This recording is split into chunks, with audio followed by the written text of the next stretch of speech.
Hello, everyone. I am Garbo Hearn, Director of Hearn Fine Art, and excited to have some more programming for Women Create Space, Grace, and Power, an exhibition of 13 amazing women artists. This version of programming is called The Emerging Spirit Through the Lens of Truth, featuring Nina Robinson and Ebony Blevins. And tonight we will have our wonderful host moderator, my daughter, my love, Anna Hearn. So thank you so much for being here. We're excited for the forthcoming conversation.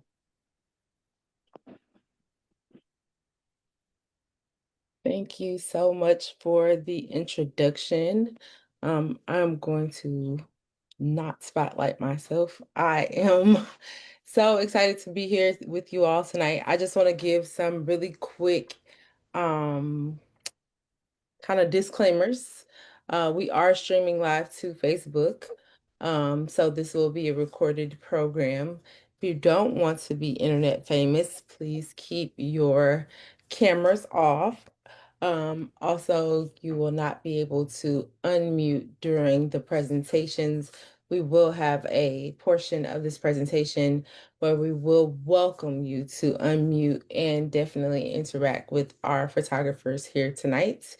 So without further ado, I would like to welcome Ebony Blevins. She is going to, I'm not going to do any introductions. We have special introductions tonight. Our artists, our photographers are going to be doing that through their work. So first up, everybody put your hands together for Ebony Blevins. Hey y'all. Um, I've been doing photography for a very, very long time and fell in love with the cyanotype process while I was in college. And I'm just going to give you all some background of some history of my work. Let me pull up my screen. Give me a second. I'm not used to sharing my screen on Zoom. I'm used to just participating in the background usually. Let's see. Let's start this slideshow.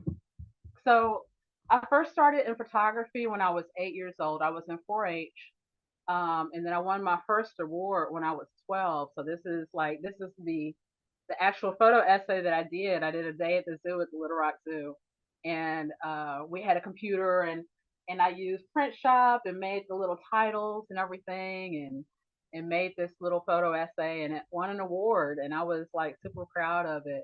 And so like I went on and fell in love with photography. My grandfather, so this is a three generational picture of my dad, my brother, and my grandfather. And I shot this when I was a teenager.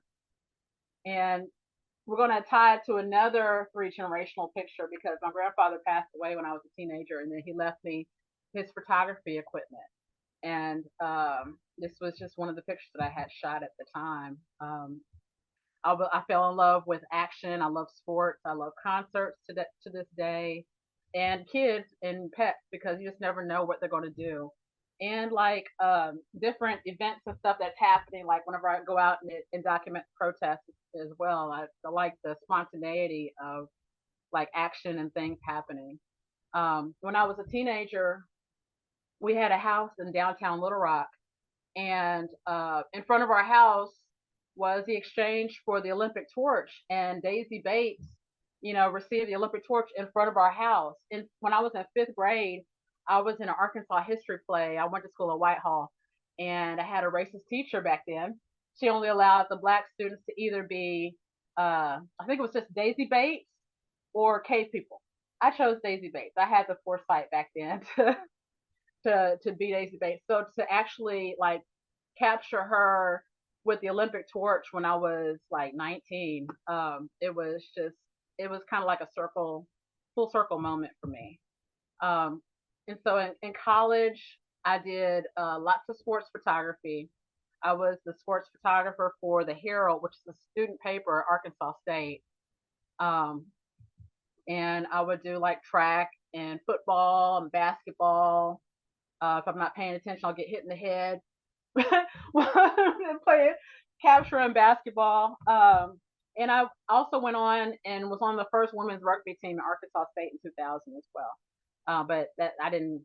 I was on the team, not taking pictures of it. Um, Also, in '97, like this picture isn't the greatest, but I got a chance. I got press clearance in '97 to capture the 40th anniversary of the Little Rock Nine, and also presidential clearance as well. So I got White House press clearance uh, while I was in college to capture President Clinton speaking for the 40th anniversary.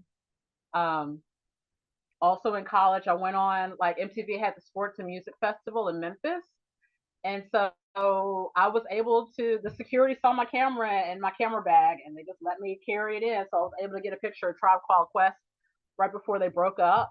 Um, and Five Dog. Well, you may not know, but people know that Five Dog today has passed away several years ago. But to have these pictures is just that I've shot. It was just a full circle moment, and then still, like, I'm trying to Google this event, and I still don't see any pictures from it except for the ones that I've shot. I have other pictures of, like, Jamie Foxx, he was hosting, and other stuff. Also, after college, I got my degree in photojournalism. After college, I was able to start working for Take Four Records, which DJ Jubilee, who helped start bounce music in New Orleans, was the main artist in the label at the time. And this picture that I shot of him also, like, last year, I believe, or year before last, the New York Times published it as part of the 50 of 50 hip hop artists in 50 years of hip hop. And they included this picture I shot of DJ Jubilee um, in that article. Also, while after I was working for Take Four Records, I was shooting pictures of nightclubs. I was a nightclub photographer. People didn't know I had a degree in photojournalism, but I would find ways to do artistic pictures while I was just selling pictures on the spot at nightclubs. And so, like, this is one of the pictures that stood out to me at the time. This is TT, she was one of the workers at the club that I got this awesome picture of her. Um, and also I would shoot, like, family pictures, and I would do, like, portrait sessions for people and events and things like that. And this is my friend Leonard and his wife Marquita, which are the second couple from the left. I went to college with them at Arkansas State, and you can see the little kissing cousins in the in the front. Let's see. And then also I captured, like, this installation of a reverend at a church, which is down the street actually from my house. And I captured this moment whenever his daughter kind of glanced at me for a second. I would also shoot, like I was saying, I would shoot a lot of, like, concert pictures, and so I was able to capture this one. It was a tribute to Freddie Mercury that was done here in Little Rock. It looks like a stage picture, but this is what was happening on the stage at the time, and I still love this picture of Randall Shreve today. So in college at Arkansas State, my last semester, I took a art photography course and learned the cyanotype process then, and fell in love with it. I put it down for, like, a long time. So I graduated in 2000, and I didn't really touch cyanotype process again until, like, 2018, 2019, something like that. And here I did this amazing picture of my friend Faal and his son Khalik. They're in Denver, and it was one of the first cyanotypes that I printed when I restarted working with the process again. And also I did, so, like, going back to the first three generational picture. This is another three generational picture of my dad, my brother, and my nephew. So the other picture was George first, second, and third. Now this is George second, third, and fourth, which now my nephew is 18. So, but this picture also was my dad's last Father's Day present. He passed away in 2019, in December 2019. And so I was able to give this print. He saw this before he passed away. During the 2020 protests, I captured this picture and the next few pictures in the series during many different days out there documenting the protest. I felt a sense of responsibility to get out to document the protest because I missed the Ferguson protest in 2014. I wanted to go up to Missouri, but I was really afraid. But since this was in my backyard, I felt really responsible to get out and document these protests. And I even went up to Zinc, Arkansas, and captured this photo. Like the flag looks like it's flying backwards, and he's actually moving forward. But there was so much wind going on that day that the flag was blown backwards, and it looks like it's Photoshop, but that's how it really was. It was really stormy that day. It was really weird. Um, I call this piece indoctrination because they have their son in the back. The tension in the air, like if you see more pictures from the series, I have pictures of people holding up signs for us on the way there, telling us to turn around and stuff. We found out afterward that there were militia people up in the trees with rifles trained on the protest group for Black Lives Matter, and it was yeah, this was a very scary day. And so, continuing with the protest documentation, I was able to capture this at the Capitol. A group of like that's Tim Campbell, who was one of the protest organizers and spokespeople, and it was just the armed folks protecting the people out at the protest at the Capitol. And I had to print. I felt responsible. I felt like I needed to include this in my. I had an exhibition with Hearn Fine Art a couple years ago, I think, and this was one of the pieces that was included in that, as well as this one too, which is a journalist being taken off by the police. More recently, I started working for Takal, and this is he goes by Nutta, but he's one of the founders of Takal, and he's Method Man's right hand, and I just appreciate that they included me into what they're doing here in Arkansas, and I've been working with them for like about 4 years, a little over 4 years now. And last year, the president of Cal gave me his floor seats for the Wu-Tang show at Madison Square Garden that was sold out, and I was able to capture this picture from there. In like 2019, I shot this picture of my friend Anisha, and it was included in an art exhibition out of Gilbert, Arizona. I think it's Art Intersection is the gallery that shows this piece. And this is my friend Annie. She is the director of operations for Bold, which is one of the cultivators here. And she's the one that actually gave me the opportunity to work for Takal. And this is another image that I did of her as well. And I got a chance to shoot this picture of Redman during the MJ BizCon, which is the big cannabis conference in Vegas. How long am I going? I don't want to make sure I go over my time or anything, but I was able to capture this photo, and I made a cyanotype of it and gave it to him personally a couple years ago. I'm going to do another cyanotype that he doesn't know yet of him with this as well. This is Sharon. She is the founder of the Black Cannabis Week Conference out of Philadelphia. And I was able to capture this photo of her when I attended the conference in 2024 and gave her and her mom printed pieces of this image as well, framed. I was able to meet up in Memphis because her mom lives in Memphis. I met up with them there. Along with like educating people about cannabis, I also do cannabis photography. So I do like macro photography. Like this is extreme close up on cannabis plants. These are the trichomes that you would see. They're super duper duper tiny. And whenever people talk about things, cannabis being frosty, this is what the frost is on the plant. And it just looks like little glass mushrooms, and they're just really, like in the last picture, you can see how that string of stickiness, that it's very sticky. and I have to have my lens really close up to it, and sometimes it gets stuck to the plants too.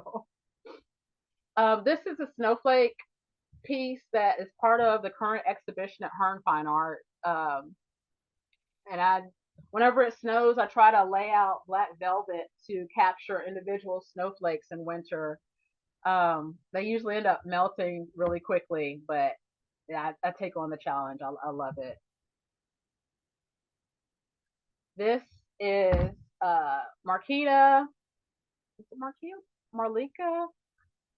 She's one of the owners of Gotham Buds in Harlem, which is a dispensary that's across from the Apollo Theater. And if you've ever seen the Diddy documentary, you can see the Gotham Bud sign in the background. But she is one of the owners, and I did this piece and still have to get the prints to her. My friend Alex has them, and he still needs to get them to her. Some more trichome up close pictures that I absolutely love. My pictures kind of got out of order at the end of this presentation. This is Keety Weedy. She is one of Redman's people. Her and I think Safita's the next picture. No, she's not. But she and Safita are part of Redman's close team, and I was able to hang out with them when I did that one picture of Redman in Vegas, and I was able to hang out with them as well. This picture is my friend Dale Smith, who was a great musician, keyboardist, organist here in Little Rock, and he passed away from COVID in 2021. And this is his widow looking over the vault right before they complete the burial. Oh, and that piece as well is part of the current exhibition at Hearn Fine Art too. And this is a self-portrait that I did. That ray of light is, I happened to see it just while driving, and I was like, I need to go back and capture a self-portrait. So it was under an overpass, and I captured it. Let me word this right. The timing of it, I only had like 10 minutes to shoot it because it was really wide, and then it just, as the sun was setting, it got narrower and narrower, and I was able to capture this of myself. And then this is another self-portrait. This self-portrait is part of the exhibition at Hearn Fine Art, and this is another self-portrait I've done. And I did this black and white series where I had a black background and a white top on, and I'm still going to work with this piece a little bit more, but I really like it. This is Safita. This is one of Redman's people. I captured this of her at the Black Cannabis Week conference in Philly when I first met her in person finally. And I gave her one of these prints, her and Keety Weedy. They both have prints of these photos of themselves. This is one of the awesome cannabis plants I was able to capture for Bold. I do their product and plant photography for like the listings and stuff for the menus. And here's another close-up picture. I think that's like Acapulco Gold. But yeah, that's all the photos that I have. We're back to the beginning again. So thank you. Thank you very much. We will go to questions after Nina has had an opportunity to present. Go ahead. Okay. Put your hands together for Nina Robinson. Okay. Let me share my screen. I hope I can get through everything in time. 1 second.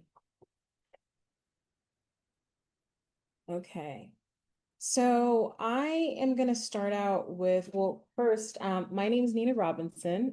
I am a visual storyteller and interdisciplinary artist. My work spans documentary, photography, installation, printmaking, and participatory practices, home and memory, identity, and community are themes that appear often in my work. And I want to start with my first influence, which was my grandfather. I never met my grandfather. Um, he died before I was born, but I do have his archive. And these images are the images that started my interest and wonder of photography. And these are photographs of family, community. My grandfather was stationed in Guam, and so my dad and my uncles grew up there. And so many of these images are family photographs. Many of them are more just him being out and about making images. And right there, that's my grandfather and my grandma. And then the San Francisco or the Golden Gate Bridge.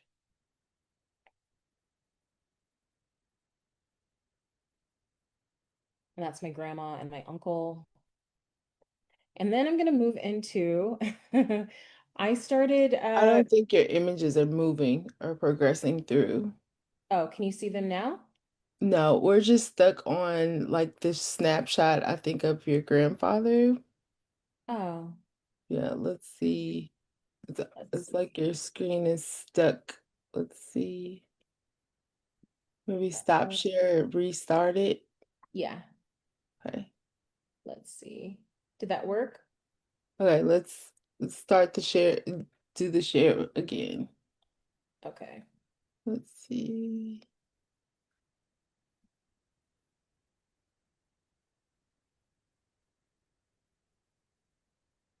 Okay. All Says my right, the screen is screen is paused. blank right now. Okay. And are you able to progress through, go left and right?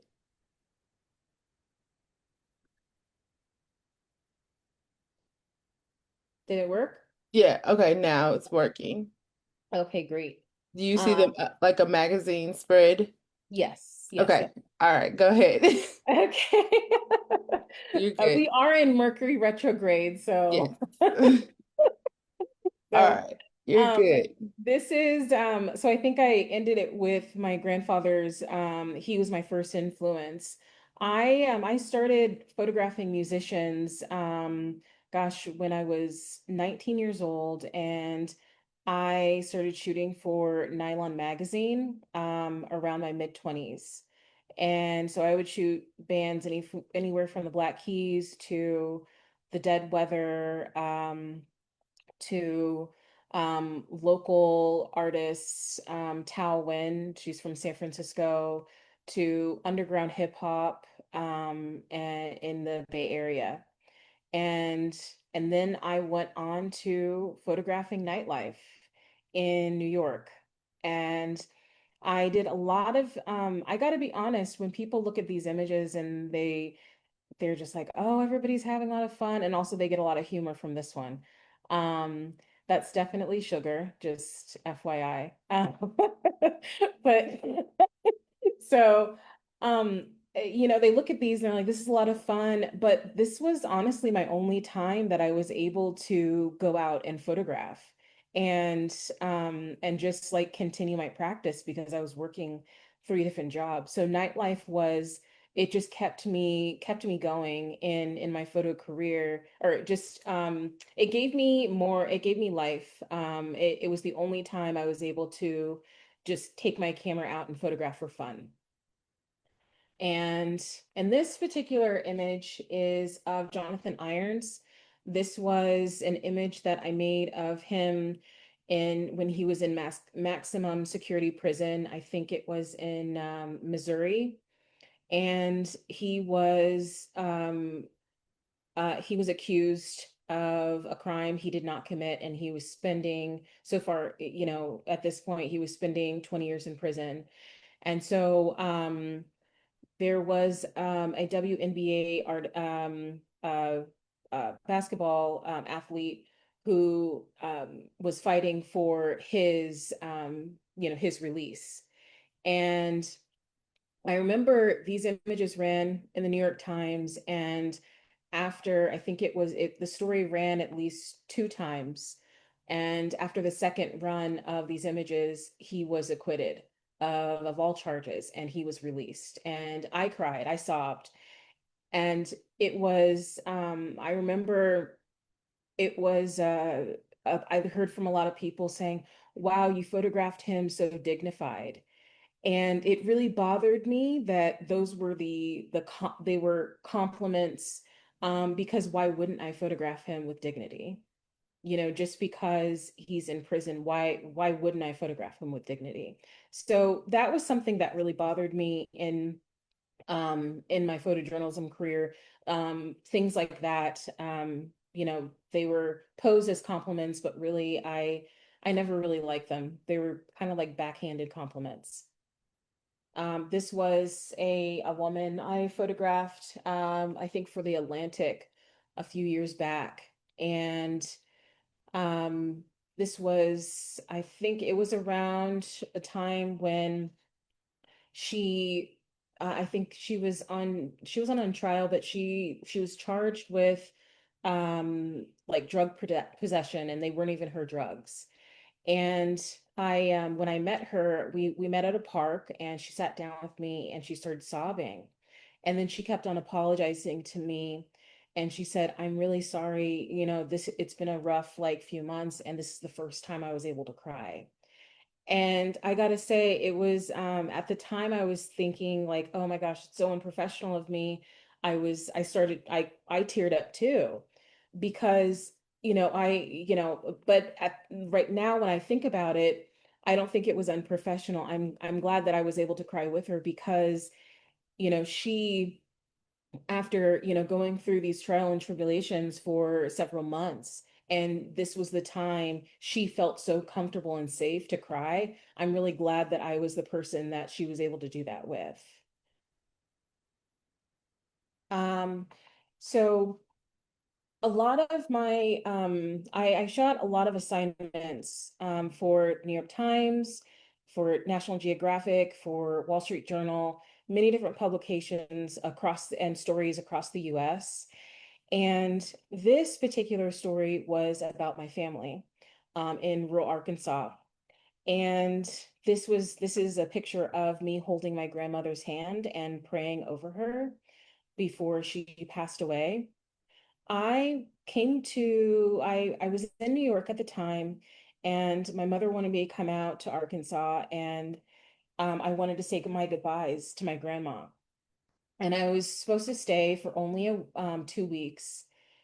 And my mother asked me to take a few pictures of the family. And when I think about it now, I laugh because I'm like, yeah, this turned into a whole project. Because at the time, my mom didn't know the whole extent of what a few pictures would be. I didn't either. And my 2 weeks I was supposed to stay ended up turning out to be 3.5 months, documenting my family, documenting everyday moments, the quiet moments, the empty house, going to church with my family. And I gotta say, I don't really go to church. So but it was great because I got a chance to build strong bonds with my aunties and my cousins and community members that I didn't know before. And then it turned into this thing where I kept on coming back, at least like 3 times a year. And I eventually moved to Arkansas for 2 years. And this work I started in 2014. And I'm still adding to it, but the body of work I'm showing you is from 2014 to 2019.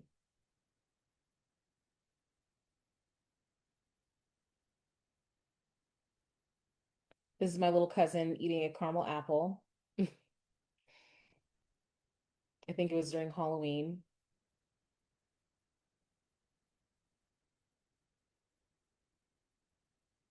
The most important part about creating this work was the process of it. I think about just if I didn't do this project, this work that wasn't even supposed to be a project, If I didn't even do this, I wouldn't have the bonds that I have with my aunties.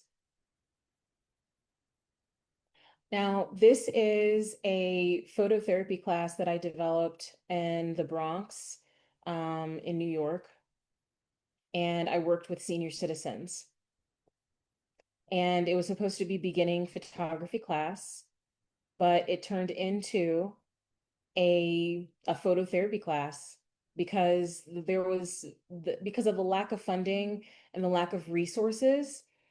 um I was only able to I was trying to figure out, well, it can't be a beginning photography class because everyone's at different levels and not everyone has a camera. So I turned it into a program where we would talk about photography, or we would talk about what images, what things come up when we look at certain images. And it was to get senior citizens, the elderly population, to talk more and to be around people they wouldn't normally be around. And here's some portraits I did of some of the seniors.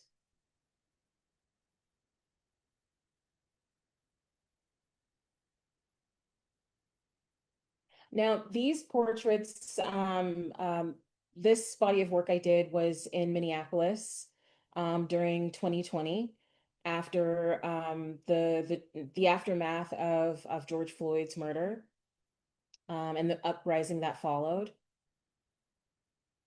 And I did a lot of narrative portraiture where I interviewed people. I was just asking them things like, what are you feeling right now in this moment? What was going through your mind, just in the 2 weeks? Because it was a crazy time in the city. It was scary. There were, I remember just being in my apartment and making sure I had shoes on, like tennis shoes on and a bag packed, because I didn't know if my building was going to burn down. But also having my camera too, because I was still working.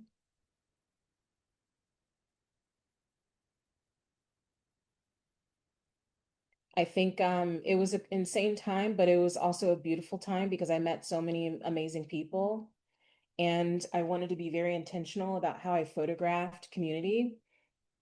What I noticed in the first 3 days, 4 days of, the just looking at the news, reading articles, it was just all I saw was destruction, burning buildings. All I saw was stories about looting. And what I wanted to know was, what were people feeling? What was the community going through? And I needed to show those faces, and I needed to show those, write those words.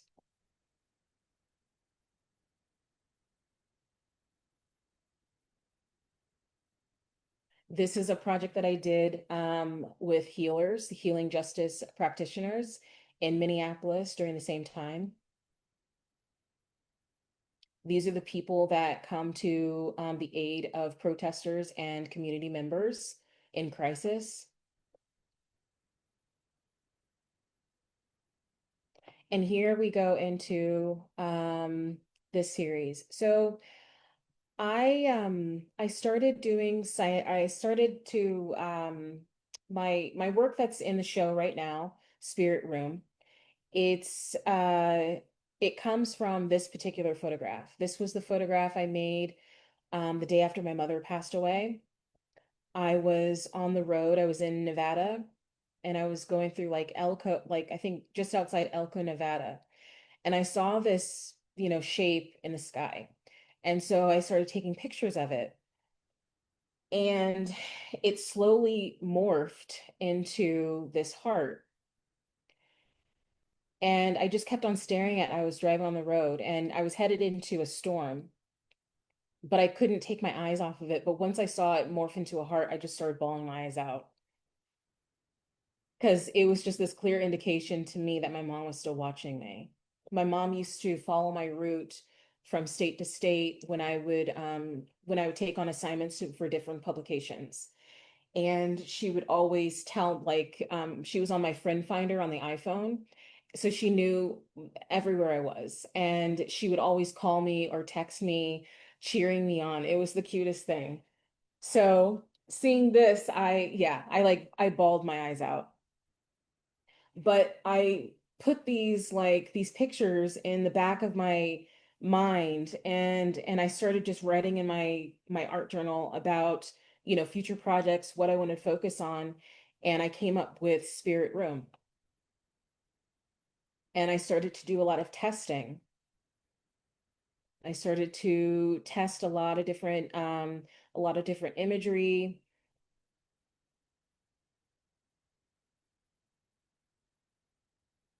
figuring out how I wanted Spirit Room to look.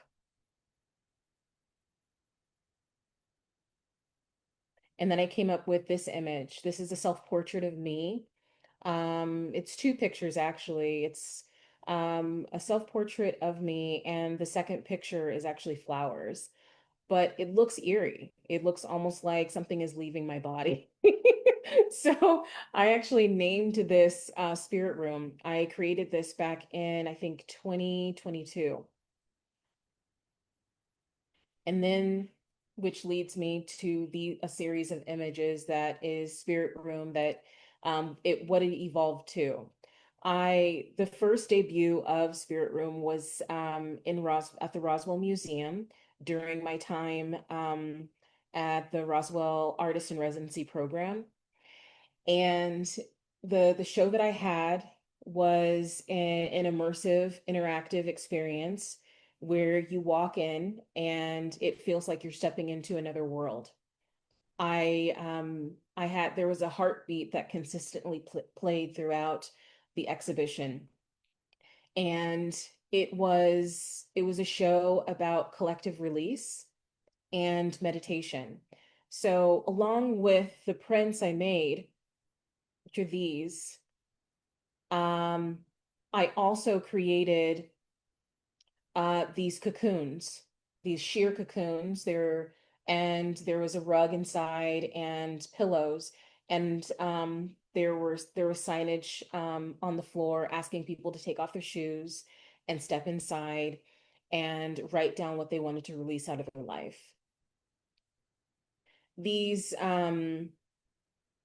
it was a it was just a show about collective release. And then the show ended up, oh, actually, I didn't know I included all these images. This isn't all part of the show. This is part of my cyanotype, my Rorschach cyanotype process. But this was one of the notes that I actually cyanotyped. And it was beautiful, and it was also sad, the things that people wrote down, because I collected most of the notes. A many guests that came in, they treated my show like almost like a religious or spiritual sanctuary.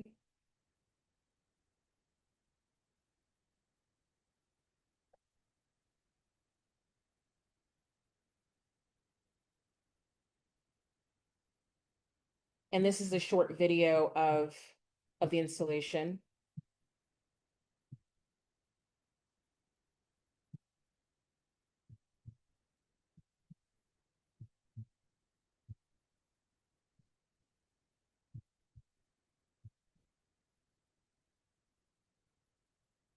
I included glass pieces, which you can see on the wall here, as well as prints.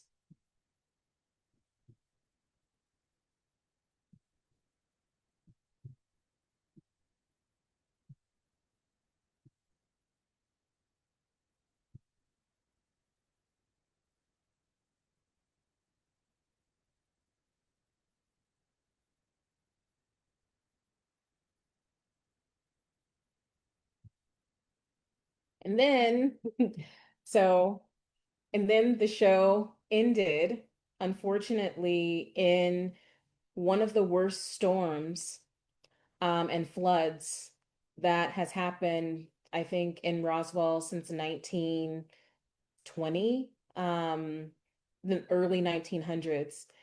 my show was washed away and it flooded. It only took, I think, 5 hours for the whole downtown area to flood. And it was, yeah, it was washed away.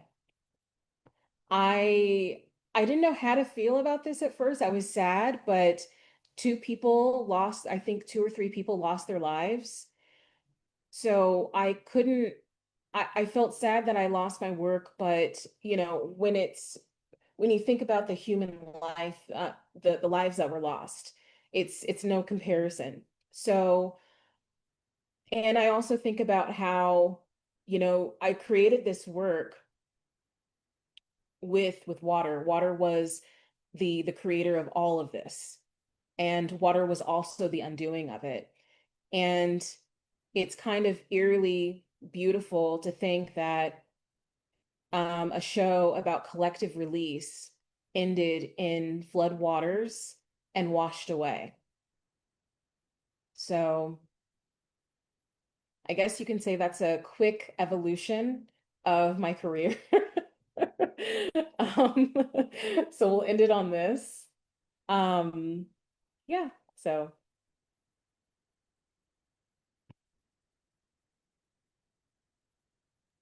Thank you both ladies for sharing your journeys. You shared some very personal images as well as um, some of your commercial work, nightlife, Arkansas, a lot of intersecting threads. I do have a few questions of my own that I will ask, and then I'll open it up to our audience in the Zoom room today. Um, I'll just start with one that is kind of shared. Both of you have powerful ties to Arkansas and have spent significant time documenting the people and the landscapes of the South. The Southern Black experience is often flattened by national media. How does your photography push back against those stereotypes, and what unique truths about Southern community and legacy are you trying to preserve through your work and including the work you that is featured in this show? Well, for me, I I guess did you want to go no, no, no, ahead? you go ahead, you go ahead. Okay. Um, well, for me, I find things that I find interesting or people, that look interesting, and I just do my best to highlight what I see. I keep my childlike wonder about how I do my photography, and I just try to. I'm so random, ADHD, neurodivergent, and anytime I'm like, "Ooh, shiny object," and I'll tell people like, "Oh, look at this," they're like, give me glassy eyed look. And so, like, with my camera, I'm able to capture these things. And whenever people see the pictures, they're like, "Oh, it's so interesting." But if I would have told them at the time, they would have been like, "So what?" So for me, it's just really highlighting things that I find interesting. It makes for interesting photos.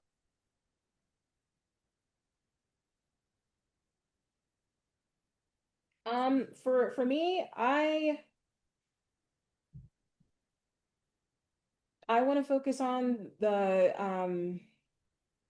when I'm photographing, I'm intentional about being honest, being showing people in like seeing their light and showing the best sides of them, as well as the just the dive like how much diversity there is within the Black family, what that looks like.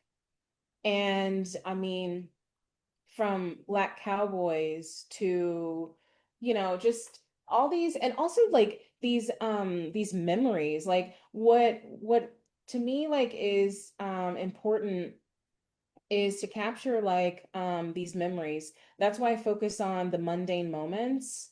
The mundane moments are so important because they're the first things that when you lose somebody, they're the things that you think about the most. Like grabbing your mother's curler bag from her closet, and because it's 7 o'clock, and she has her routine, and she's going to do your hair first, and then she's going to curl her hair while she's sitting on the couch because she's done it for so long. She don't even need to do a mirror. Like, just, I don't know, like, just those kind of things. Like, just I try and focus on like all the wonderful memories and beautiful moments that or the moments that I find beautiful. And I have to give it to you, Nina. Like looking at your series and your family, it made me tear up because as my dad was declining, I documented his decline.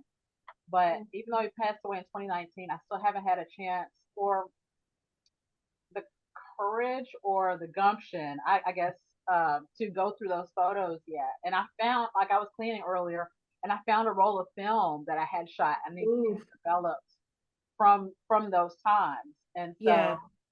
um, yeah, I think like seeing your series has given me more courage to actually go ahead Hell and yeah. go Yeah. through those pictures because I haven't been able to get through them yet. Or Do it, Ebony. Do it. No, yes, more power to you. And if you ever need help with editing or looking through them or whatever, you let me know if you want. thank you. Yeah. Well, here's a good question that kind of touches on that subject. As visual storytellers, you are constantly giving your energy away to the subjects you document. How has your own spirit evolved since you picked up a camera? Is there a specific photograph you've taken that completely changed how you look at yourself or your work? Man. Um, well, I mean, I've been shooting since I was 8. Yeah. Yeah. So one thing I didn't mention, like in my presentation, like with my past work, I almost dropped my pen.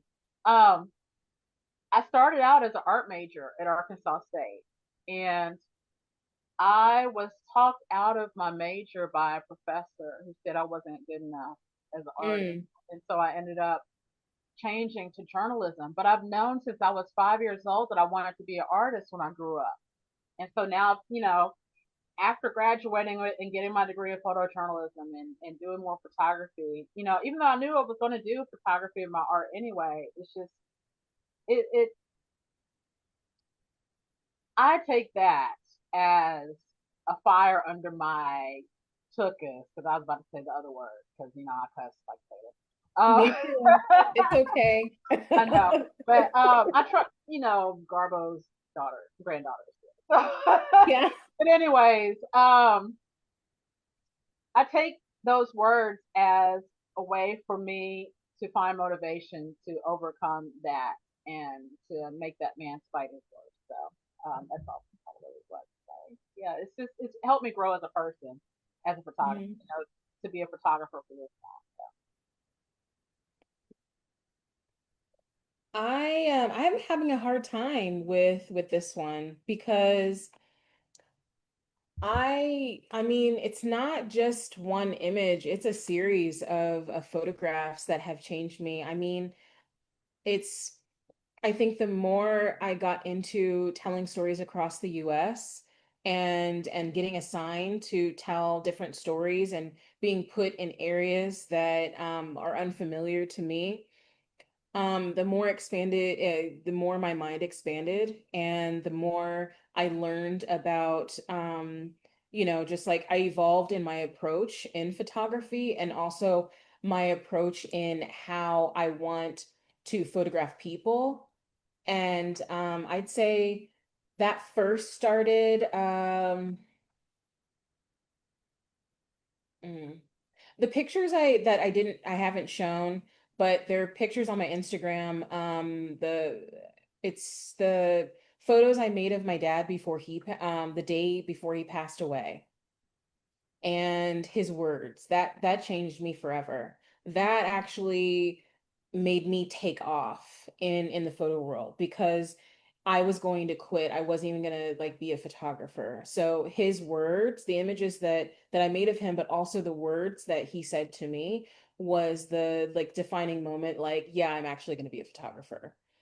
And then after that, the images I made of my family made me start thinking about how I photograph other people's families and communities.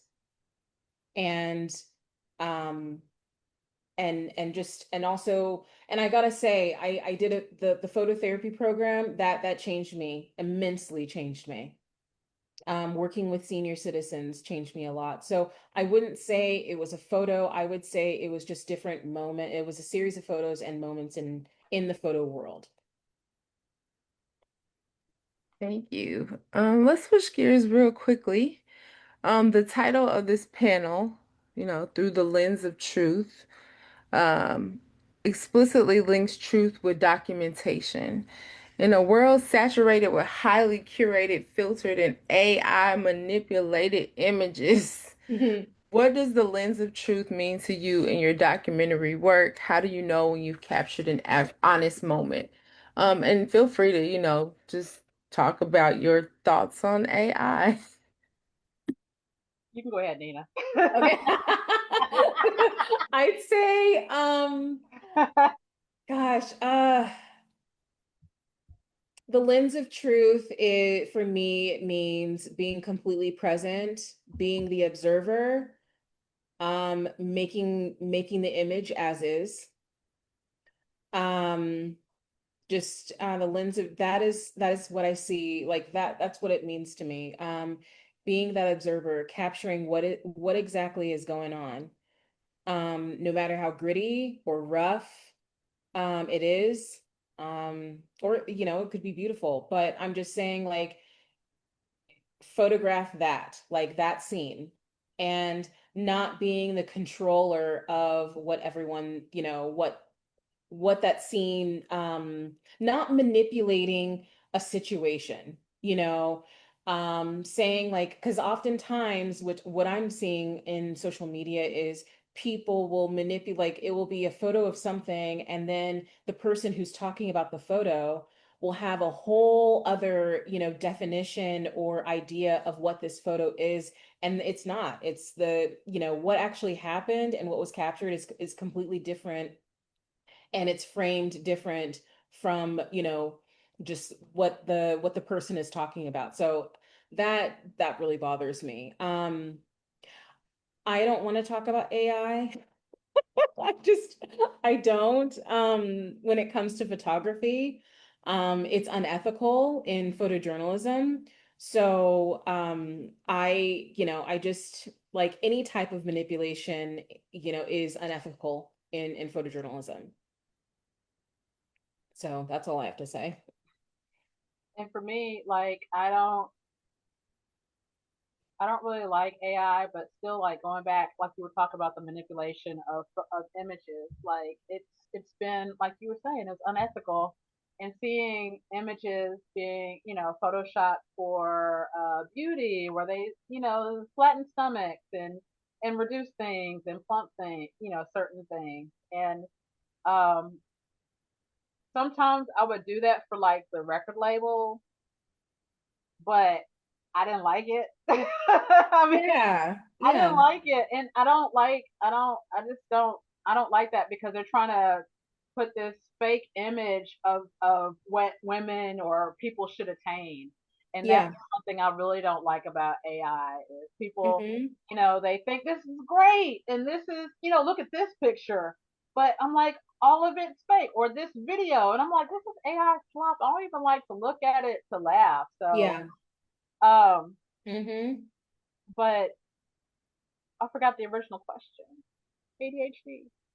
Oh no, it's the lens of truth, what it means That's to true. us. But yeah, I just try to capture what I see, and so that people can see what I see, that what I find interesting, and what piques my, really just piques my childlike wonder.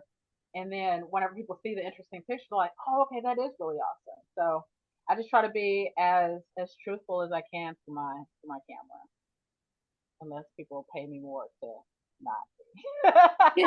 I still don't like to do that. I don't. But now I'm starting Well then, to. but I hey, feel, that's called advertising, so or commercial work. So but yeah. I feel fortunate that I'm at a place that I can start to steer away from doing things that I don't like to do. You know, Yeah.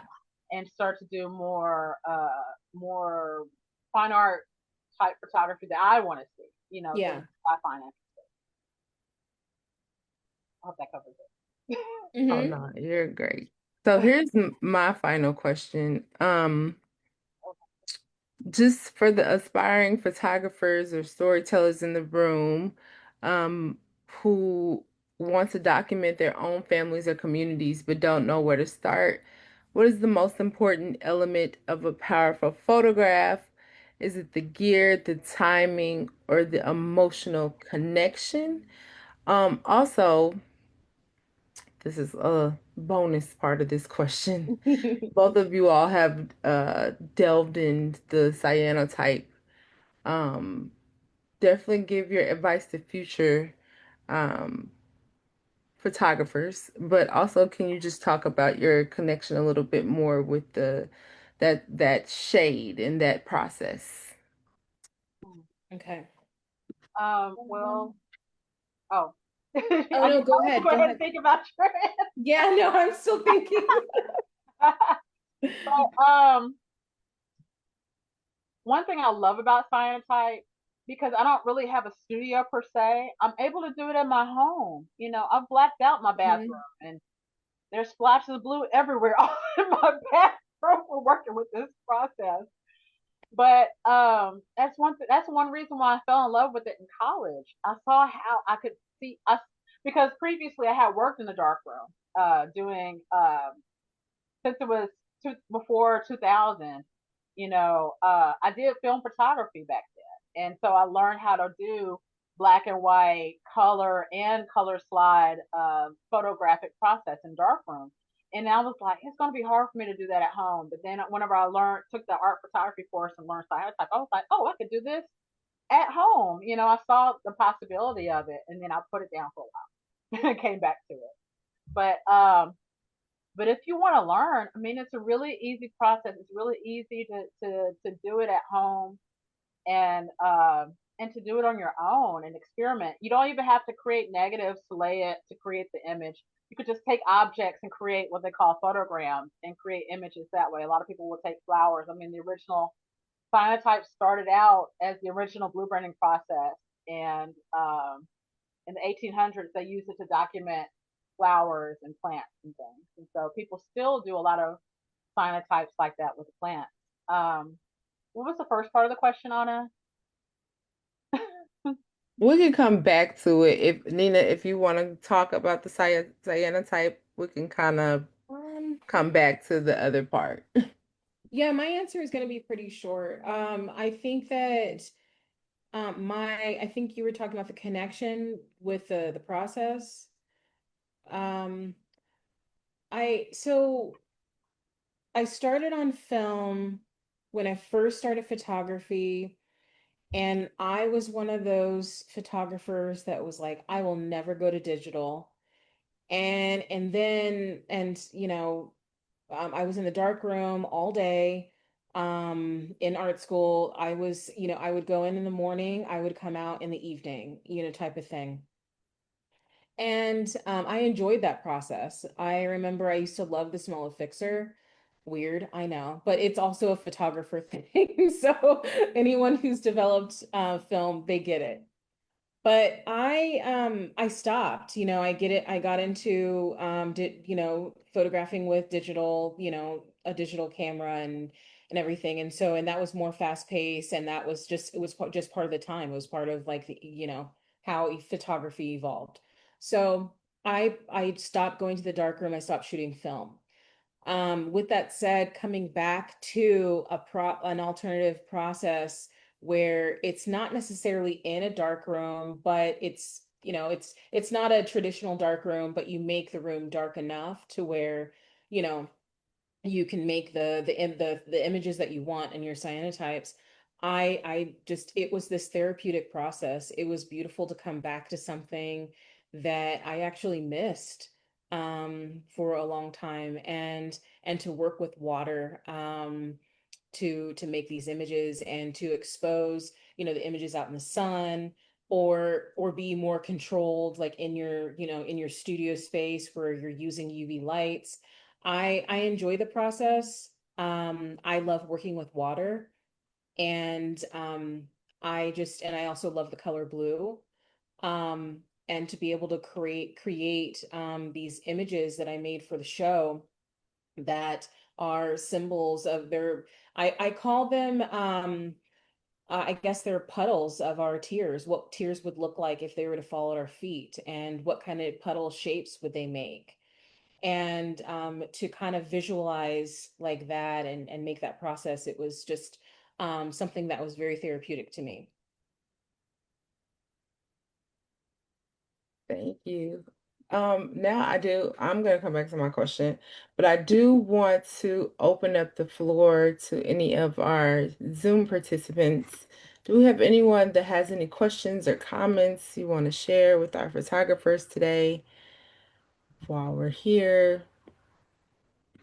You are welcome to unmute and join the conversation live if you'd like.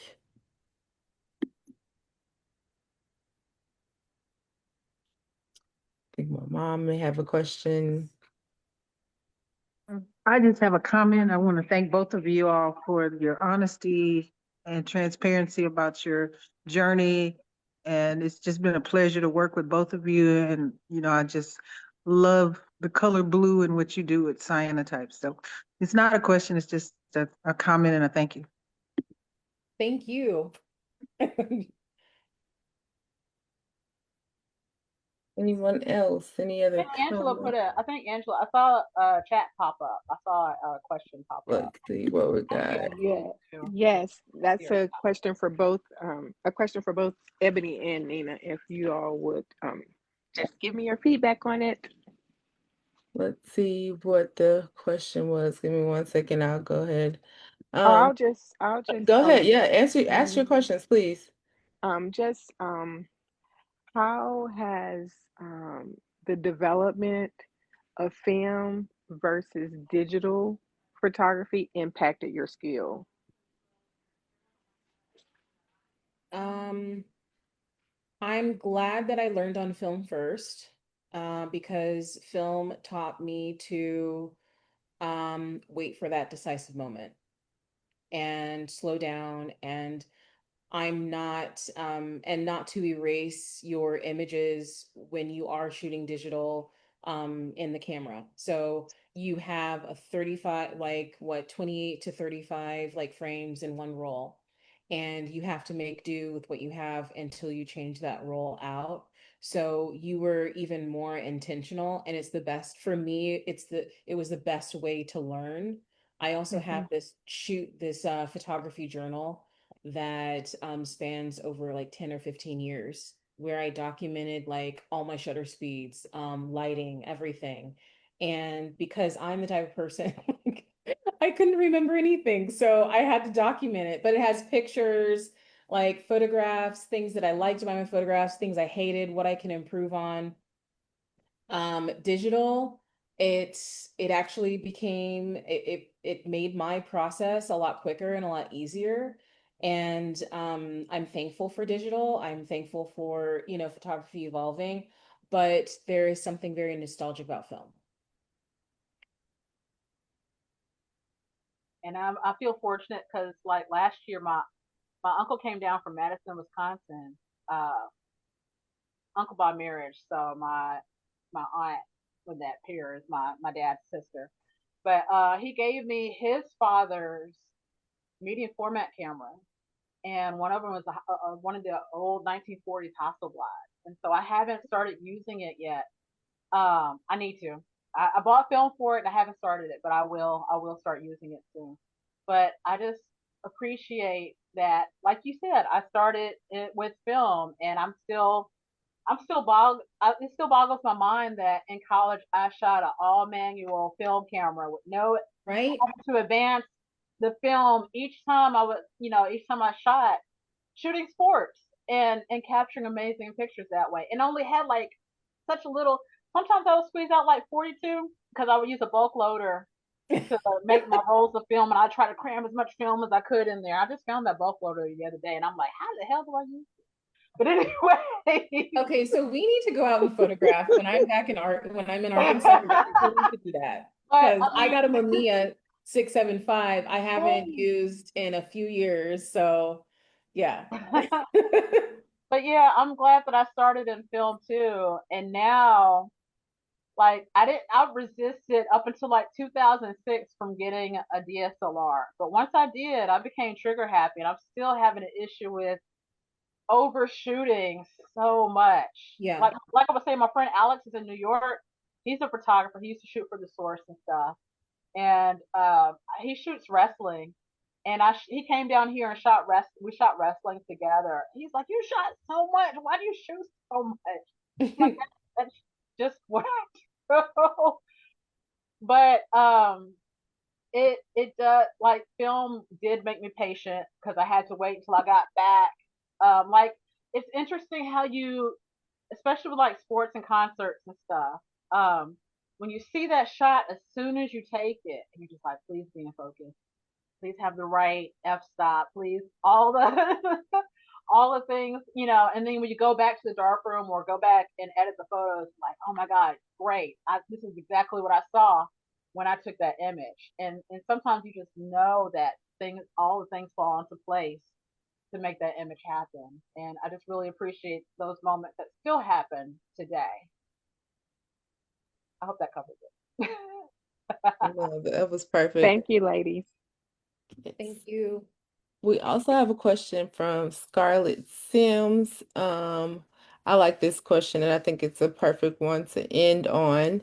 But who's your greatest influence as a photographer? Mm.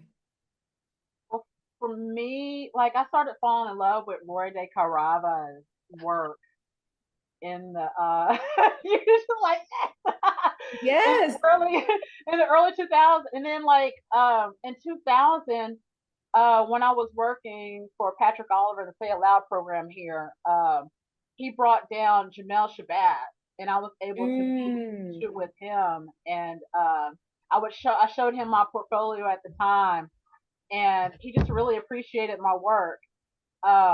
I need to reach out to him again. It's been a while, and show him the pictures that we had shot from back then. But but yeah, and then like still, I just love art just in general. So things like, oh, I can't think of like the names. The name is popping up in my head. The artist who did all the like optical illusions. I love patterns. I love, Mhm. you know vanishing points and things like that. And now my dog has come over here. um, but I just love like symmetrical and patterned pictures. That's Mhm. really a lot of my influence. Well, I like to have it influence, and then just things that are happening in front of me that seem interesting. Awesome. I would say my very first influence was my grandfather, who I mentioned previously in the beginning. And then as I started learning in school, it was Roy DeCarva, Gordon Parks, Carrie Mae Weems, even David Hockney, who most people know as a painter, but he was an incredible photographer that did all this like pattern work. It was amazing. So I actually I drew a lot of inspiration from his work into creating my music images. And so I even, man, I mean, for a while I was into David LaChapelle, when I was shooting a lot of like um what is it, lookbooks. And I was just so fascinated with his work, and I'm still fascinated with his work. Um Even though like my work is not going to look like his work, I'm not inspired to create work like that, but I'm a fan of like what he's done. So Gosh, I mean, my favorite one, and I'm like drawing a blank on his name. I always reference him in workshops. Oh my gosh. Here's Oh, why I needed. I should have taken notes before I yeah, came I into this always, room. and I I'm just understand. like, I feel I'm drawing a blank. I can't believe I'm drawing a blank. He's one of he died this year. He's one of the best like documentary photographers, South American documentary photographers. And I'm like drawing a blank. I'm sorry. And also he was an environmentalist and yeah, activist. But yeah, um, I need to look this up because oh my gosh. Come back to me. Well, if we don't have any more questions, I definitely want to, respect everyone's time tonight. We definitely want to share that the exhibition Women Create has been extended one more week. Will close July 18th. So definitely share with your friends and family that the show has been extended. We hope to see you at 1001 Wright Avenue or see the show online at www.hearnfineart.com. Thank you so much, Nina and Ebony, for joining us this evening. Thank you for And having thank me. you to everyone who joined us from Facebook, Zoom, asked your questions. We sincerely hope that you all have a great evening. And that's the end of our program tonight. Have a great night. Thank you. Hi, thank you.